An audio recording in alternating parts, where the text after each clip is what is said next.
The new Legion of Honor exhibit, Last Supper at Pompeii, introduces you to a Roman town of the first century, its beautiful art and architecture, the cuisine of the well-to-do and the poor, religion, especially relating to Bacchus, the god of wine, and a great deal more.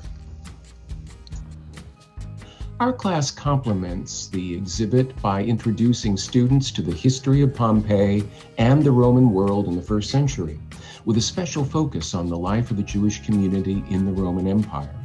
From there, we'll take a virtual walking tour of Pompeii, visiting the villas of the wealthy, the fast food diners of the working class, public baths, sacred temples, and brothel. Finally, we'll face the fate of this town of 12,000 in 79 of the Common Era, including a contemporary Jewish text with a mysterious prophecy. Whether you take our class before or after visiting the exhibit, you'll gain a deeper, richer perspective of Pompeii, one that will build lasting memories.